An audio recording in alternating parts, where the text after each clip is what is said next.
TK beta mu, ¿no? Y ahí lambda y me va a quedar este T beta mu. De esa manera voy trabajando, quitando los signos. ¿Ya? ¿Qué tenemos con esa simplificación? De esa forma, y estoy agregando todavía esa línea para no perder la relación. Y antes de continuar, vamos a definir a toda esa primera de derivadas, de ese grupo de derivadas que dependen solo del tensor métrico, le vamos a llamar símbolo de Christopher. ¿Ya? Eso. Entonces, ¿qué estamos descubriendo o viendo? Que este término simétrico se va a descomponer en dos partes. En una parte que es beta gamma, que es el símbolo de Christopher, ¿ya? Y en otra parte que va a tener que ver solo con la torsión, pero con una parte, con una combinación rara de la torsión.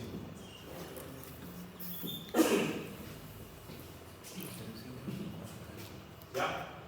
Hago esa definición, reemplazo álgebra y me queda así. La parte simétrica del coeficiente de conexión se escribe como los símbolos de Christopher más estos dos nuevos términos. Solo la parte simétrica, esta parte simétrica.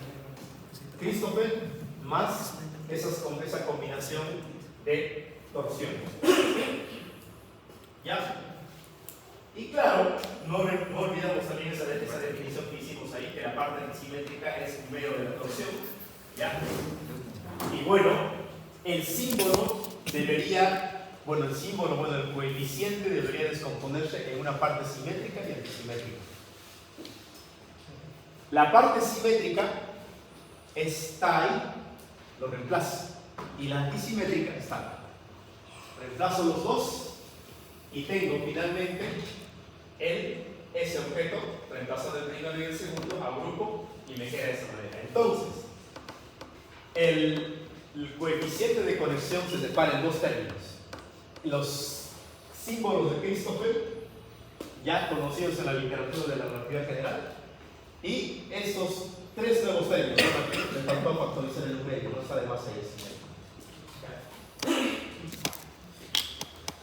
A esa combinación, sí, preguntas por ahí. O sea, el segundo término igual tendría que ser simétrico, ¿no? O sea, una torsión de la conexión simétrica, ¿no? Ya no me acuerdo el otro nombre. O sea, ahí en esa. Ajá. O sea, el otro término también. ¿Por qué le llaman como torsión si está asociado a una parte simétrica?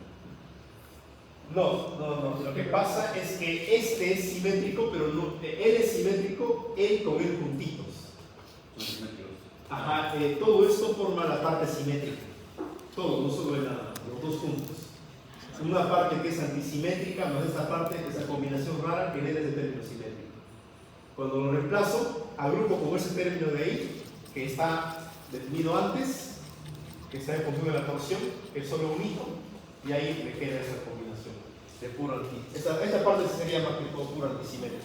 Ahí la métrica, no, o sea, el G no siempre es constante, simétrico. El G está apareciendo acá. Me refiero a la simetría de G. No, esto se requiere, que no hace nada la simetría de G.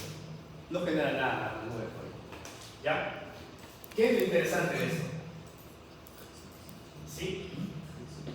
Que los coeficientes de conexión se pueden escribir de esa manera. Donde es acá, lleva el nombre de contorsión. Entonces tenemos dos definiciones. Tenemos la definición de la torsión y la definición de la contorsión. La única forma de esto es de que la torsión, ¿sí? La torsión es la parte antisimétrica de los coeficientes de la conexión. Y la contorsión es la suma de esas tres objetos geométricos nuevos que le llamamos T, ¿no? La torsión. ¿Ya? Pero aquí más importante, el símbolo está en función de G y de las derivadas de G. ¿Ya? Entonces, ¿qué pasa? Einstein, ¿por dónde se fue? Se fue por este lado. ¿Ya? Y de hecho, toda la relatividad general, cosmología, digamos, la forma estándar de trabajar en relatividad general y cosmología, ¿ya? Es trabajar en teorías con torsión y con torsión cero. ¿Sí? Entonces, en ese caso, solo se requiere trabajar con símbolos de Christopher. Tiene sentido porque solo él está en función de G y de las derivadas de G. En cambio, él y él están directamente en función de él. ¿Sí? No hay una relación directa, como pueden ver. No hay algo directo que me diga que T y K están en función de G. ¿Sí? Ese es esto, ¿no? Entonces, la teoría de Einstein-Cartan se reduce cuando T y K es igual a 0 y tenemos la conexión de Leibniz y Vita, y esa es la teoría de Einstein. La relatividad general está construida en una teoría de Einstein-Cartan, pero en un caso especial en el cual la torsión y la contorsión son ceros. Y en ese caso, el nabla se llama conexión de Leibniz-Vita. ¿Sí? Se llama conexión de Leibniz-Vita, ¿por qué? Porque, a ver, cuando nosotros tenemos un vector, ¿ya? Y calculamos su derivada, ¿cierto? Respecto de un b, por ejemplo, ¿ya? La conexión de a respecto de b. Obteníamos así, ¿no? Mu a mu de mu. Donde era de mu a mu más gamma, mu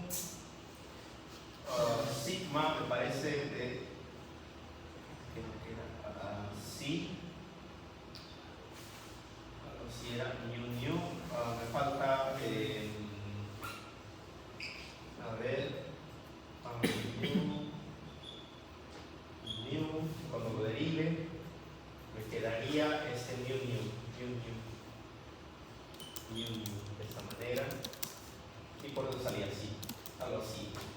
Pero ¿qué es lo importante de eso? No importa si me equivoco con el índice. ¿Qué es lo importante de eso? ¿Ya? Que hasta ahí, para hallar la derivada covariante de A y para analizar, ¿para qué me servía eso? Para el transporte paralelo, para saber para saber cómo se transporta este vector en un campo, en una curva definida por B, por ejemplo.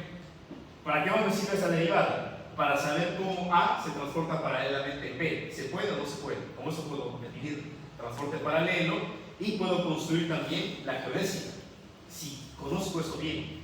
Pero para calcular esto, y tenemos tres casos de transporte paralelo y ecuación de la geodésica, lo que estudiamos en la última clase, para eso yo debo calcular esto de acá. Pero el problema es que esto es toda esta cosa. O bueno, está allá, es Christoffel y la contorsión. Bueno, ahora sabemos que ese término, sigma, por ejemplo, mu, tiene dos términos. Tiene Christoffel, que está en función de G y de la derivada de G, más la contorsión, que no está en función de G ni de las derivadas de G. ¿Ya? Entonces, si yo quiero saber esas propiedades geométricas de transporte paralelo, ecuación de la geodésica y todo eso que nace a partir de esta definición, yo debo conocer él, pero para conocer él debo conocer esto y esta parte. ¿Ya? El problema es que este es un dato extra en la teoría y eso no le gustaba a Einstein. Y vio el caso más sencillo en el cual la contorsión es cero, la torsión es cero, ¿ya? Y le quedaba que esto está en función solo del tensor métrico, ¿no? Porque ¿cuál es la idea de Einstein? La física es geometría. Como la física es geometría y la información de la geometría, toda la información de cómo se mueven los vectores, geodésicas y todo eso debe estar en función de la geometría, del tensor métrico.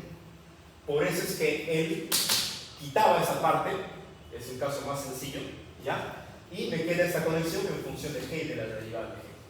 ¿Sí? De esa manera podemos estudiar el transporte paralelo, la ecuación de la geodésica en teorías donde todo está definido en función del tensor métrico. ¿Sí? Esa es la razón por la cual todo trabaja bien en la teoría de Einstein. ¿Ya? Y si no hiciéramos el término cero, habría información. Ahí va el problema. Cuando no hacemos torsión y contorsión igual a cero, el problema es el siguiente. Tú tienes una variedad, ¿ya?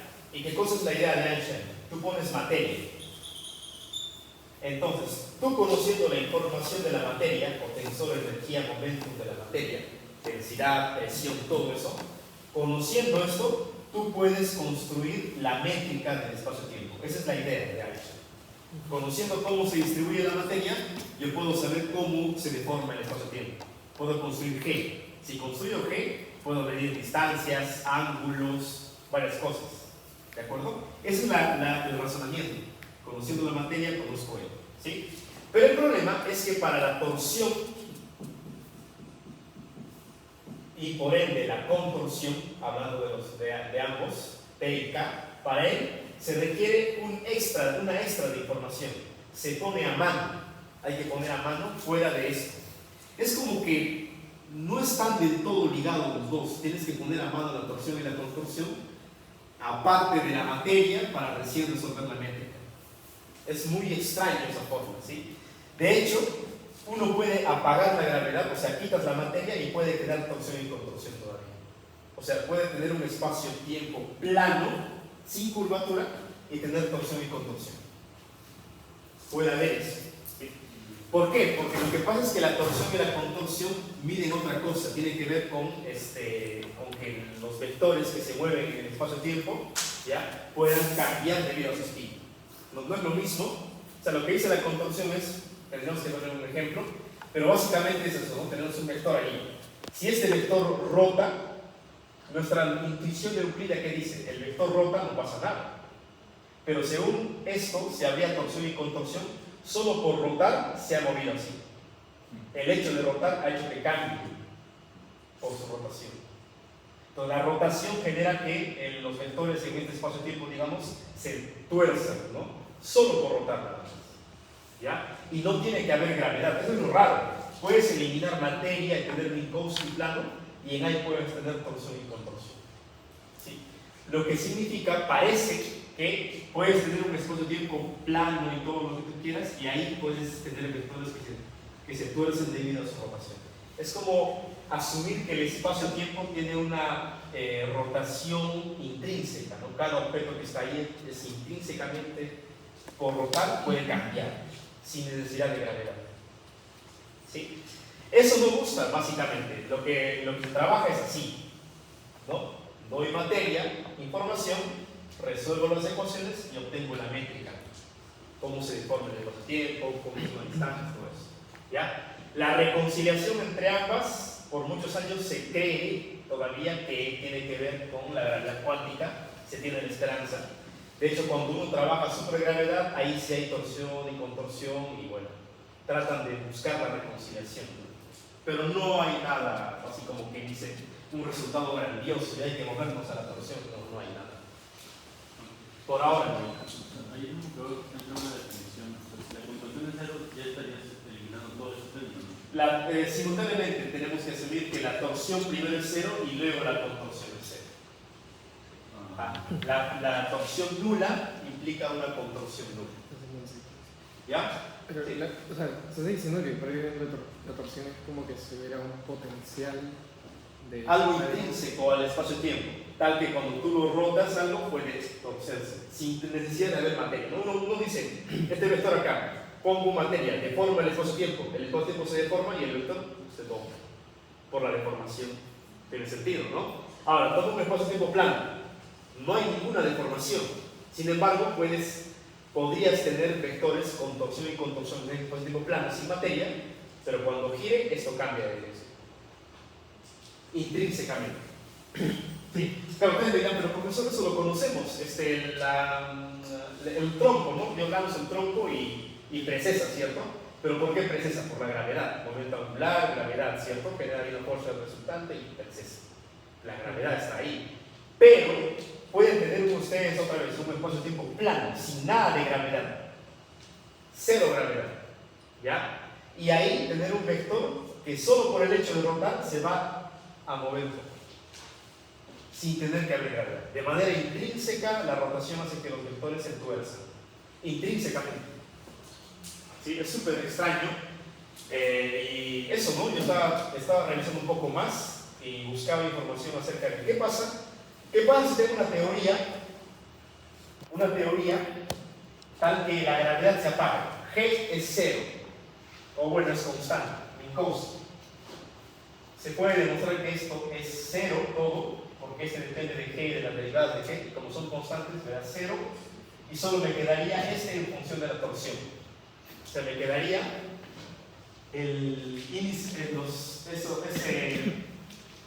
ese gamma, beta, mu, solo sería igual a la contorsión, o igual a la suma de la torsión. Puedo obtener un espacio-tiempo totalmente plano, Minkowski, con torsión diferente de 0. Y eso a mí me dejó, pero ¡guau! No tiene sentido para mí. ¿Cómo puede haber un espacio-tiempo plano, sin materia, sin nada, plano, y aún así haber torsión y contorsión? Ya, pero sí. ¿Hay manera de medirlo? Es otra pregunta. Parece que es tan pequeño la medición que no. O sea, se han hecho modelos, ya, de modelos en el cual tienes, no sé, la ecuación de Dirac que estaba definido acá, y cómo afecta la torsión y la contorsión en el spin del electrón. Pero es tan ínfimo que no hay nada nuevo. Eso. ¿Quién sabe? ¿No? ¿Quién sabe? Tal vez tenemos que pensar de otra manera. Pero por ahora, no vayan a pensar que esto es reciente, esto es de Cartan, ¿no? Tienen que pensar en 1940. Ya, bueno, Cartan luego lo formalizó, pero antes del 40 ya estaban discutiendo esas bases de la torsión y la contorsión. Y Einstein lo descartó inmediatamente y se quedó con una teoría que dependía intrínsecamente solo de la geometría, de G. ¿Ya? Esa es la idea de Einstein. Para Einstein, en gravedad, ¿cuál es el punto central? El potencial newtoniano.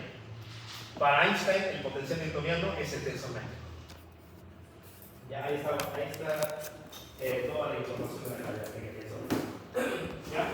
Entonces, el tensor de torsión se define de manera estricta de esta forma, ¿ya?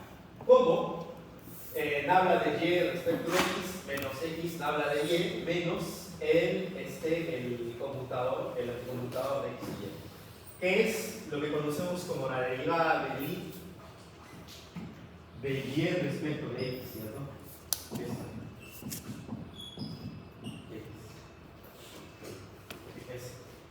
Si x y son dos vectores. ¿Ya? Y el tensor de Riemann, vamos a definir esos dos objetos, esos dos. ¿Ya? El tensor de Riemann, que nos va a dar la información de la curvatura del espacio-tiempo, y el tensor de torsión. ¿Ya? Esos dos. De manera formal se define de esa manera. Ven que la de Riemann es doble conexión menos nabla z en x y y. ¿Ya? Se puede ver en Riemann que si z lo factorizamos a la derecha, se puede entender como que r de x y y es aplicable en z. ¿Sí? Por eso a veces se escribe de esa manera. ¿Ya? Eso. Vamos a comenzar trabajando en y lo dejo como un reto, ¿sí? En el cual tienen ustedes que reemplazar esas definiciones, ¿ya? Y demostrar eso. Demostrar que bueno, les dejo también el significado del anticonmutador de XY, que lo hemos discutido antes, ¿sí? Y deberían demostrar eso, que es la forma estándar de escribir en los libros. En los libros de manera estándar se escribe así: el tensor métrico, este es el tensor métrico, y los coeficientes del tensor métrico es la aplicación de la derivada covariante en un vector. Lo derivan el inverso, lo factorizan y les va a quedar aquí el tensor de Riemann, como está en los libros de manera usual. ¿Ya? Entonces, el reto consiste en que lo intenten trabajando de esa manera, ¿no? Por ejemplo, si construyen nabla x, nabla y de z, ¿cierto? El primer término de y de z. Para hacer eso, primero hay que trabajar nabla y de z, pero y lo definí como y mu, de esa forma, y mu en z, ¿no? ¿Sí? En z, donde z es z nu, Y eso ya saben, ya, ¿no? Esto se sabe trabajarlo, saben que esto se reduce, se puede demostrar que es la derivada covariante de z mu y donde la derivada covariante ya saben que es la derivada ordinaria más el Christopher de z. Ese paso lo conocemos. Y luego aplican a esto, le aplican el nada x. ¿Aquí? Esta, sí, la base. Gracias. Y luego le aplican a él, a todo esto, le aplican esto, ¿no? Que va a ser x, que bueno, x está trabajándose con lambda, ¿no? Lambda de lambda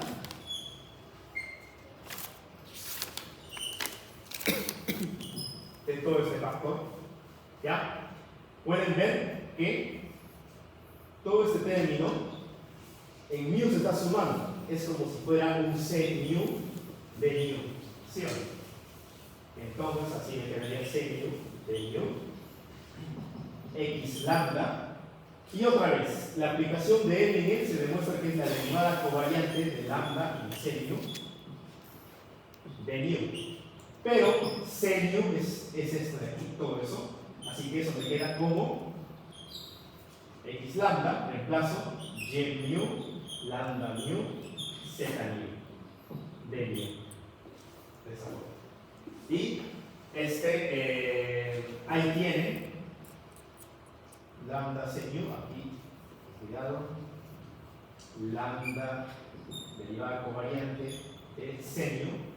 Y c mu es todo esto, y mu, lambda mu, z mu. Así y así. Eso.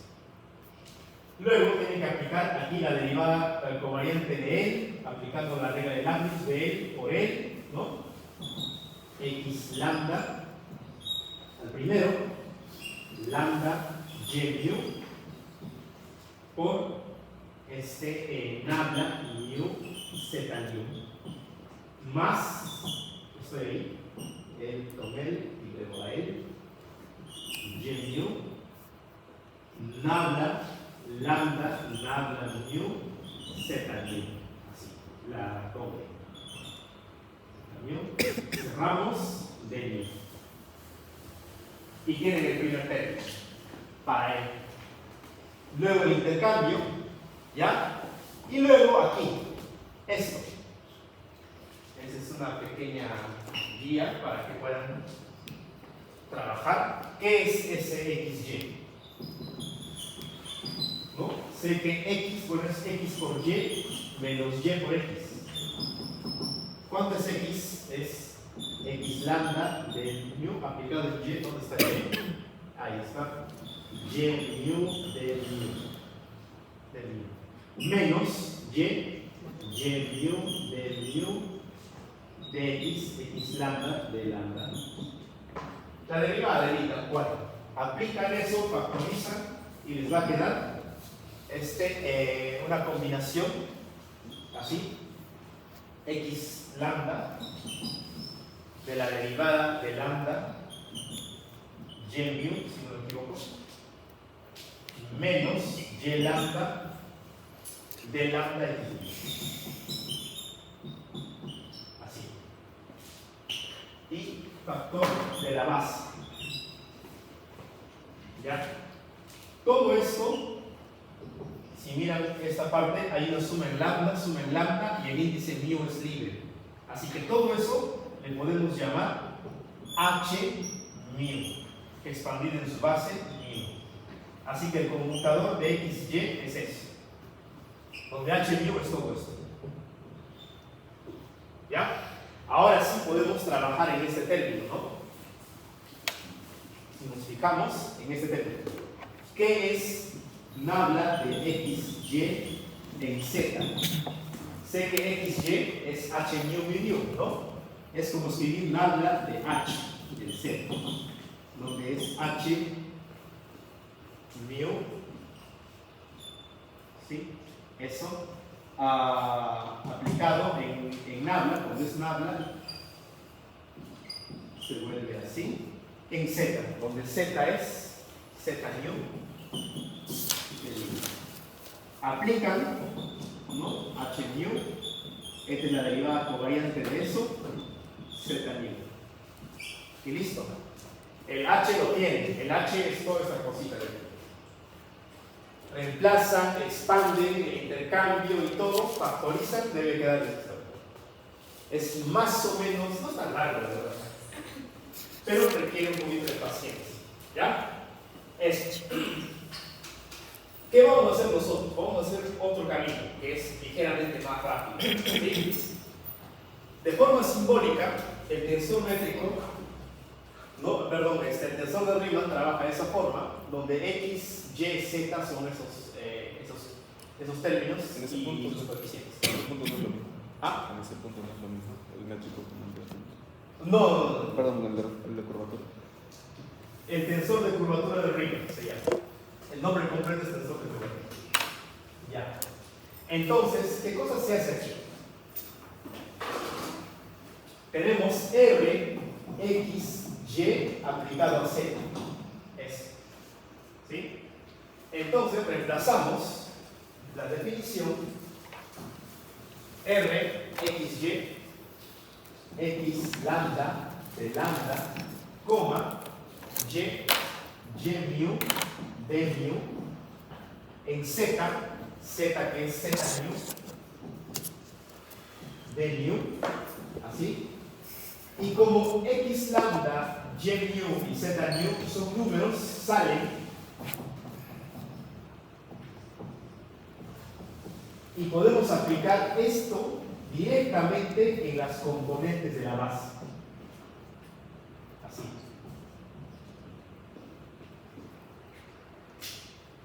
Entonces trabajamos directamente acá.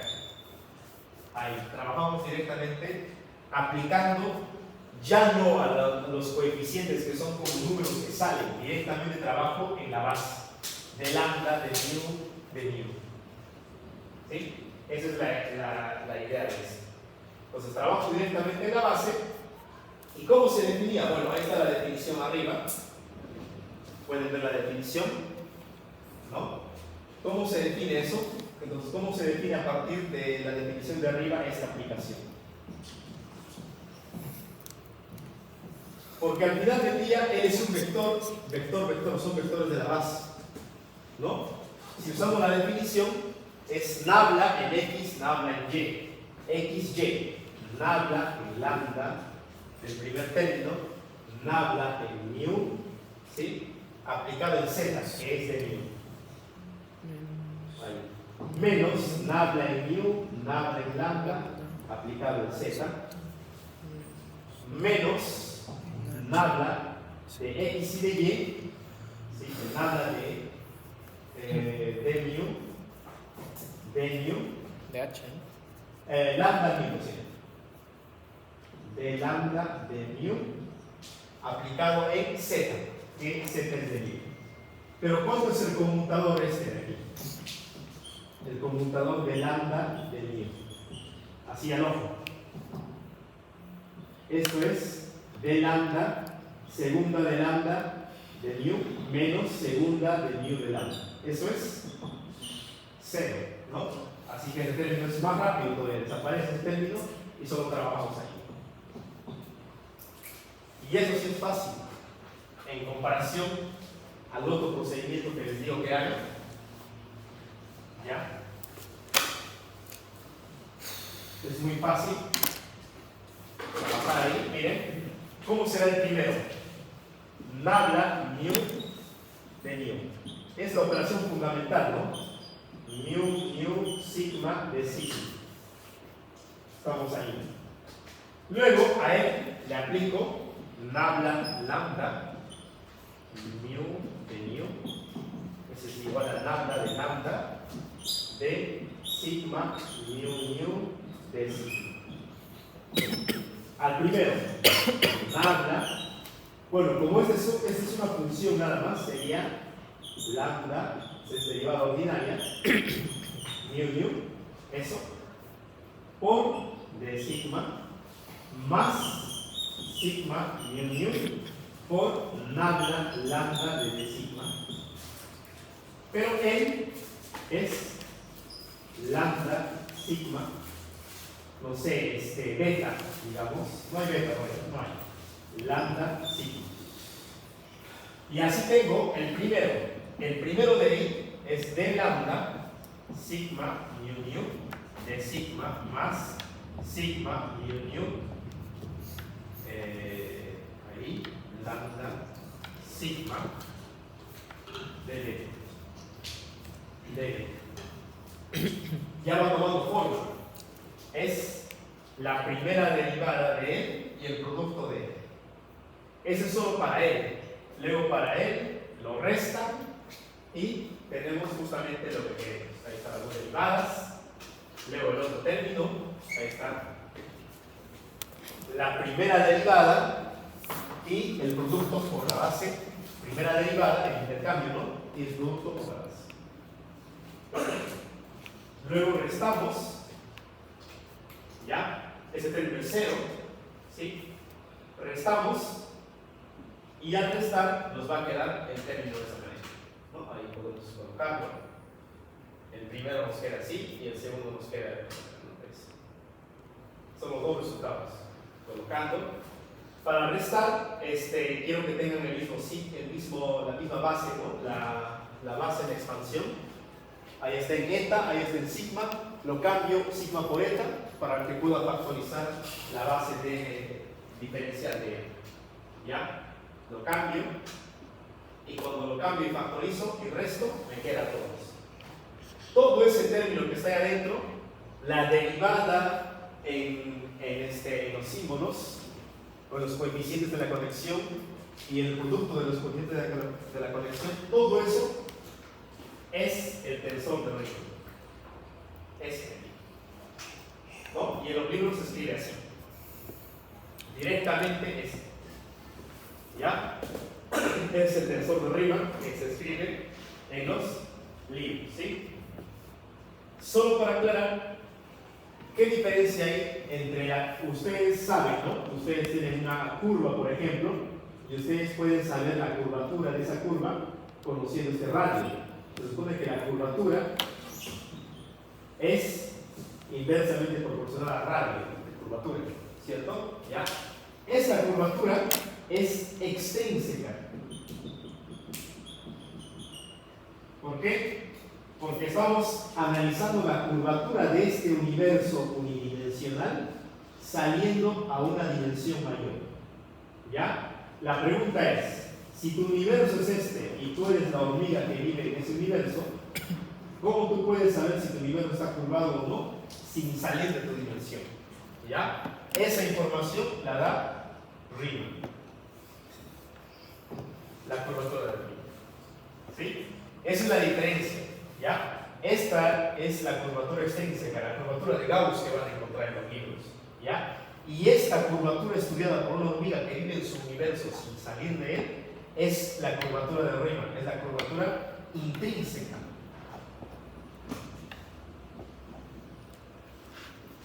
Es la curvatura del espacio-tiempo sin salir de él. ¿Ya? ¿Cuál es la curvatura sin salir de ese espacio-tiempo? Si aquí es 4 dimensiones, no podemos asumir que hay una quinta dimensión. La curvatura que medimos es asumiendo que nuestro universo solo tiene 4 dimensiones nada más. ¿Ya? Eso. No tiene sentido preguntarnos por la quinta dimensión. A menos que definamos y diríamos que el universo tiene 5 dimensiones. Esa sería nuestra nueva geometría. ¿Ya?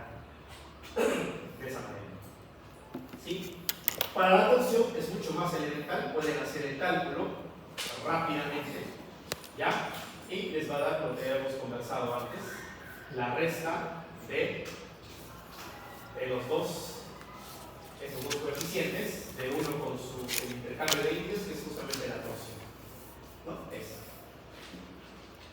Entonces la torsión se escribe como T sigma mu, se escribe de esa forma como sigma mu menos sigma mu. De esa forma, el intercambio de ellos. Y así tenemos. Dijimos que queríamos, o sea, inicialmente en este proceso que solo se tomaba en cuenta una parte de la, o sea, la parte del corchete, ¿no? Aquí hemos obtenido el caso general. O sea, ya que estamos considerando esos test. La torsión y la contorsión no se han apagado todavía. Recién lo vamos a apagar. O sea, no hemos usado todavía para compensar porque para todavía el símbolo que necesitaba realmente. De los términos, todavía ese no es Christoffel. ¿Sí? Él no es Christoffel hasta que digamos que la torsión y la contorsión son ceros. Ahí él se llama Christoffel. ¿Sí? El sigma y un. ¿Sí? Lo que tenemos acá es para el caso general, aún así, sin apagar la torsión y la contorsión. Riemann se escribe de esa manera. Ese es el resultado de Riemann. Ese ampliar la torsión y contorsión. O sea, cuando tú lo pagas, lo eliminas del gamma. Pero Claro, te da otra función entonces ahora. O sea, cuando yo apago torsión y contorsión, lo que hago es que mi gamma sea exactamente ese.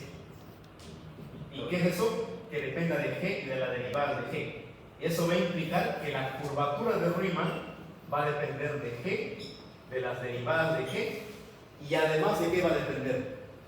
Ya que este depende de G y de la derivada de G, y aquí está la derivada, va a depender de la segunda derivada de G.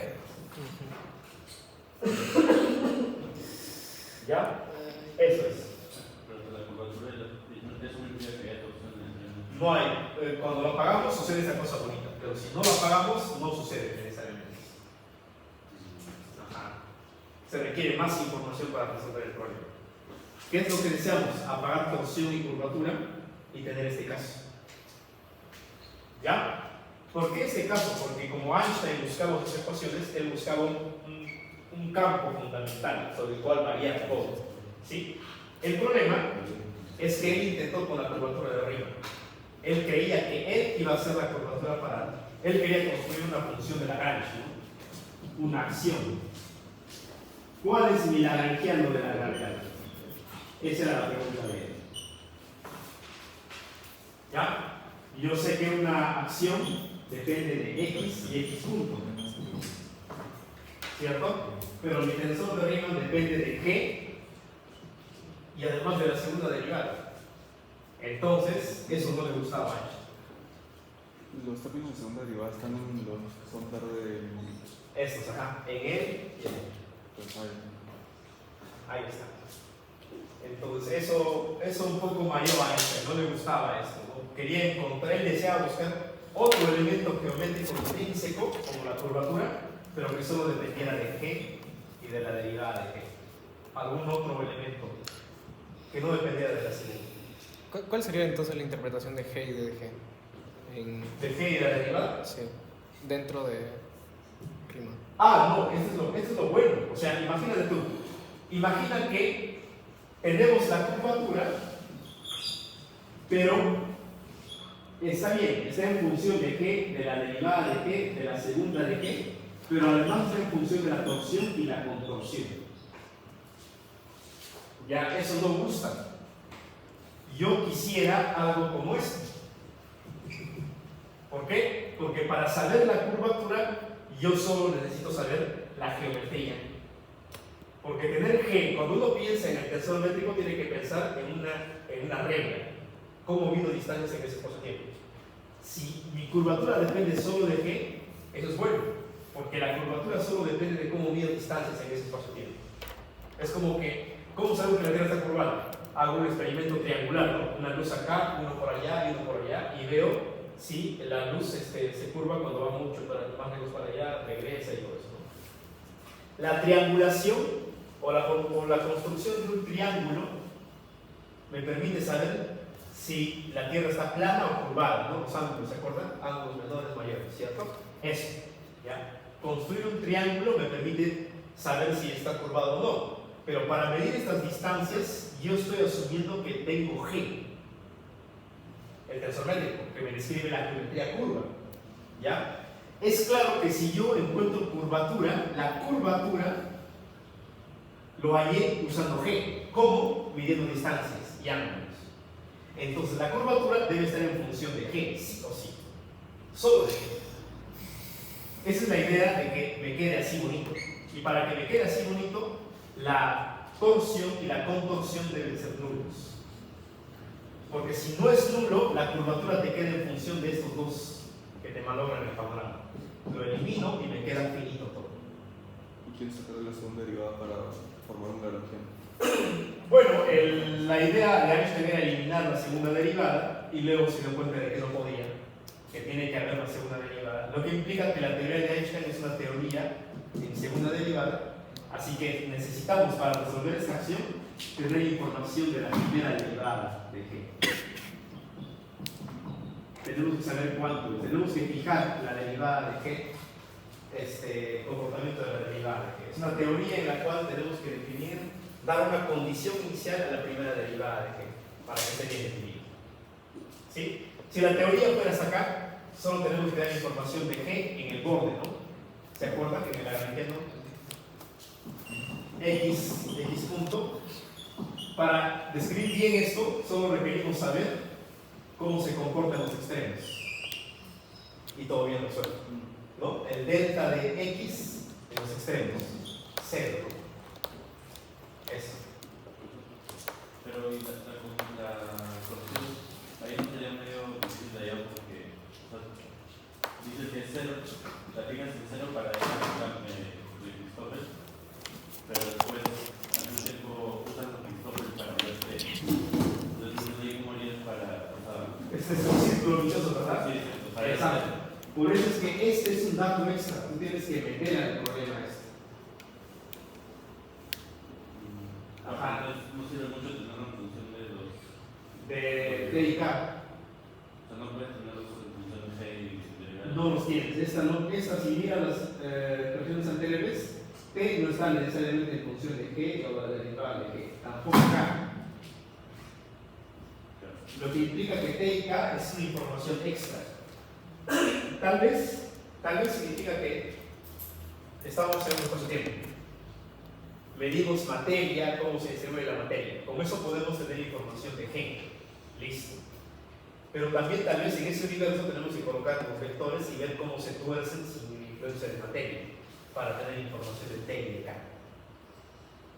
Junto con esa información extra podemos tener el tensor eléctrico, la curvatura de Riemann y todas las propiedades de un universo con torsión y curvatura. O sea, la torsión y curvatura parece que es algo externo a la propia geometría. Profe, y al anularlo, ¿eso quiere decir que esa información es muy pequeña o...? Es que como es una información extra, podemos prescindir de ella. Esa es la manera de ver. Prescindimos de ella, ¿por qué? Porque T y K es lo bueno, o sea, porque ¿qué pasaría si T dependiera de G y K dependiera de G? Si yo anulo esto, podría estar anulando G y también todo esto. Pero como no depende de G directamente, entonces eso me queda así. Puedo anularlo los dos sin afectar esta parte. Es porque T y K, como les dije anteriormente, pueden ser diferentes de cero, incluso en un espacio-tiempo totalmente plano. Pueden haber todavía T y K. T y K ha sido plano en el universo. ¿Ya? Eso, es súper extraño la verdad eso, ¿sí? Incluso ahí es súper extraño. No me gusta cómo se ve de T y K. Recuerdo un amigo cuando yo estaba haciendo el doctorado que quiso resolver el agujero negro de Schwarzschild usando T y K y no encontró la solución.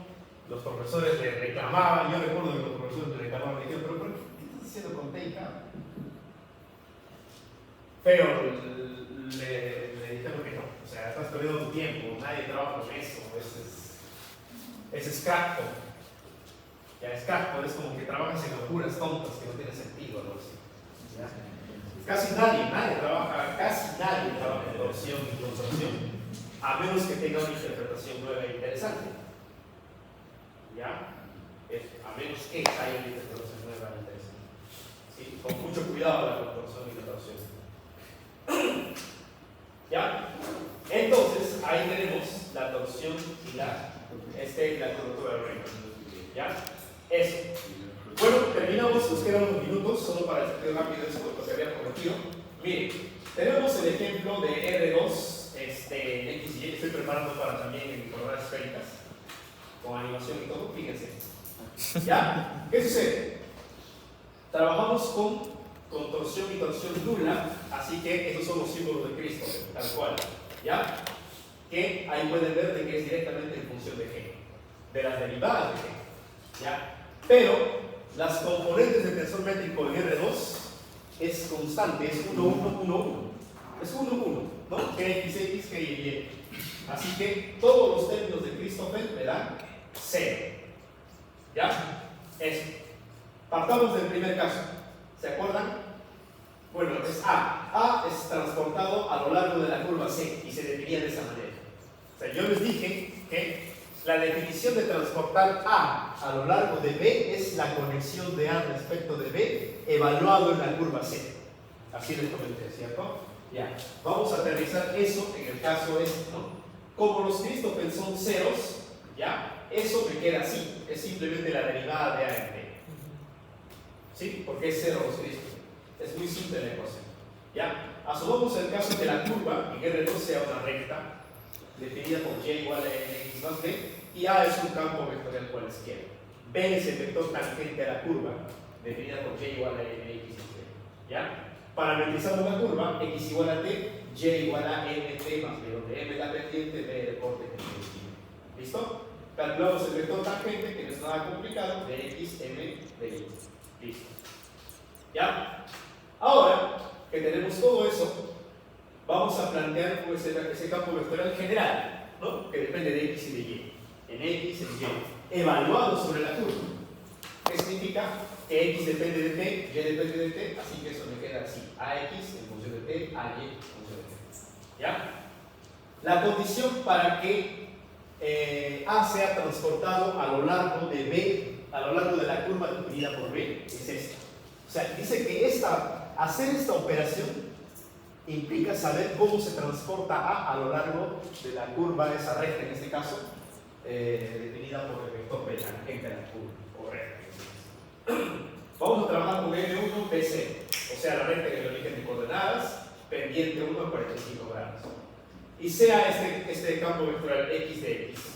¿Ya? Parametrizar en la curva, ¿qué significa? X igual a T. ¿No? ¿Por qué? Porque X es igual a T y Y es MT más B. ¿Ya? Bueno, en ese caso tendríamos, ¿cómo será la derivada? O bueno, la conexión de A en B, o el transporte de A lo largo de B, es esa derivada y le queda de X. ¿Qué significa eso? Bueno, básicamente tenemos, el rojo es el campo de vectores A, definido sobre la curva. ¿Ya? Este campo de vectores, si lo dibujan, llena todo el espacio. ¿Sí?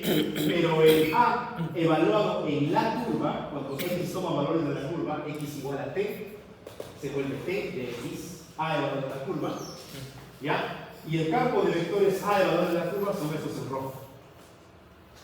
¿Ya? La definición de transporte paralelo, bueno, de transporte, todavía no transporte paralelo, es eso.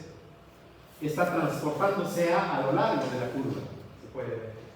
¿Ya? Eso. ¿Y qué cosa es esto? ¿No? ¿Qué es la conexión de A en B? Es cómo se transporta A lo largo de B.